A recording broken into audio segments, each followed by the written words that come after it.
He is probably the first celebrity I've ever met where I felt like he was meeting me instead of me meeting him. Just the respect he showed. He was just so soft-spoken, so sweet.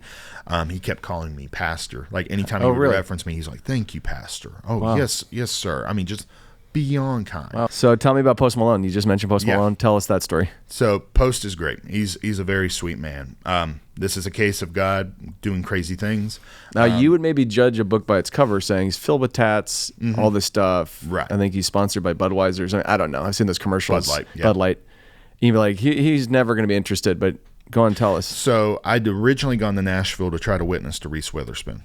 I knew that was a bad idea. She has a horrible reputation with fans. But I didn't know. I felt peace. Yeah.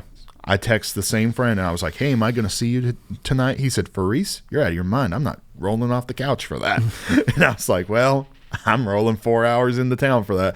He's like, "You're a glutton for punishment." Then he called me, and he said, "How far are you from your house?" I said, "Like a mile." And he said, "Turn around, get your Post Malone stuff." And I said, "Are you serious?" Because that Post is somebody that I've tried to witness to for 8 years. Wow. And I've just missed him. Wow.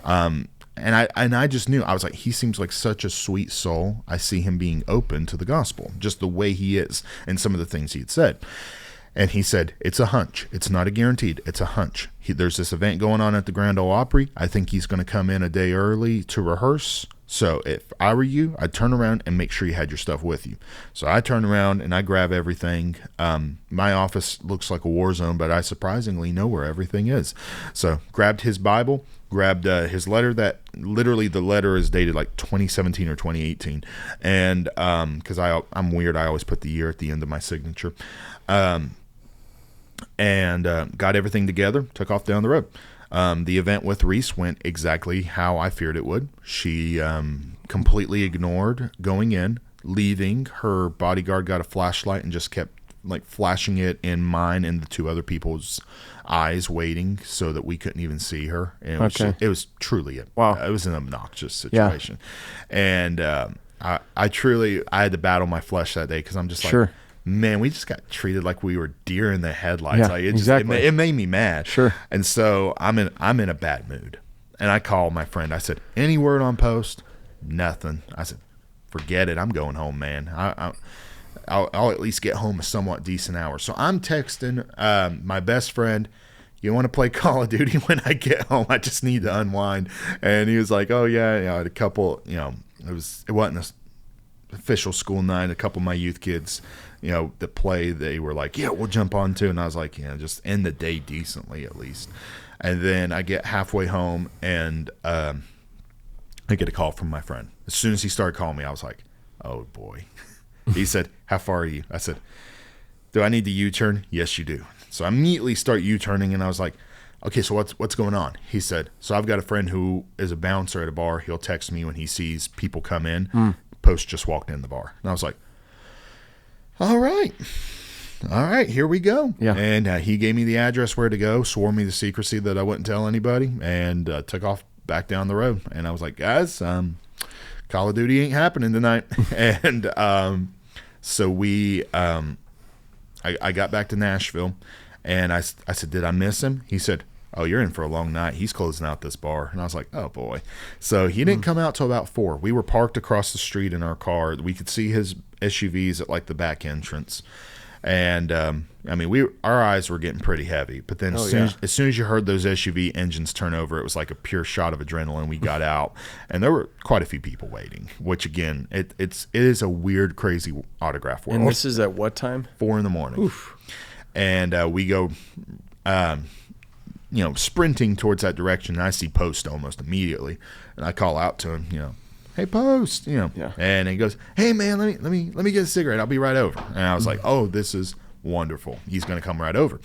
And the guy taking out the garbage for the bar comes over and starts fussing at us. "You can't be here. This is private property." There's always a Barney Fife popping up out of nowhere. Always. It's not even like the main security guy. I know. I truly this is why something that irritates me. I'm like, people just need to mind their business. I'm like, exactly. And there have been a couple of times that somebody's literally said, "I just want them to recognize that I can take care of them and they'll be my friend." I'm like, what delusion are you living in? They don't know you exist. Yeah, exactly. Man.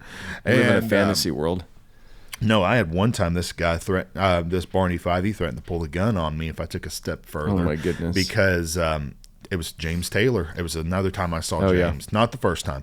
And I'd called out to James. It was a big distance. James motioned me to walk over. I start walking. The guy was like, "Hey, quit walking." I said, "He's right there telling me to come over." "Nope, you need to stay there.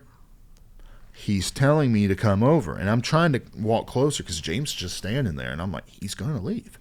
And he has his hand on his gun. He's like, "Do you want me to do something?" I'm like, "No, I don't." And then James just started walking over, and he said, "You're going to have a heart attack, man. It's fine.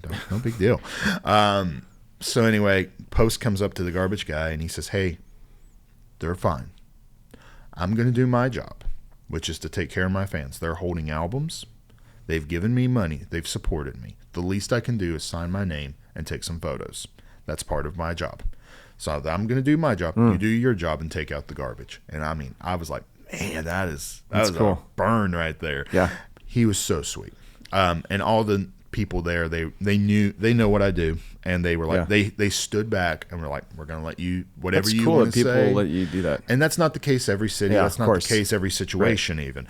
But when it's, a moment like that, I was like, I'm so appreciative of this and how God has orchestrated this. Yeah. And I told him, I said, "I have tried to meet you so many times, and the reason is because I love and care about you. I've had this gift for years." Showed it to him, and he was like, "Austin Post, who's that?" Because I wasn't going to put Post Malone on the Bible. I was like, I'm going to put your actual legal name, and which is I do sometimes I don't, but in his case, And he shared with me how he said, "Yeah, I used to be more atheist, agnostic mindset, but he said, really, especially since having a kid, I'm starting to become more open. I'm starting to, he said, I want to find that truth, whatever that may be." And he was so appreciative. I told you this yesterday. He is probably the first celebrity I've ever met where I felt like he was meeting me instead of me meeting him. Just the respect he showed. He was just so soft-spoken, so sweet. He kept calling me pastor. Like anytime he would reference me, he's like, "Thank you, pastor." "Oh, wow. Yes, sir." I mean, just beyond kind. Oh, that's cool.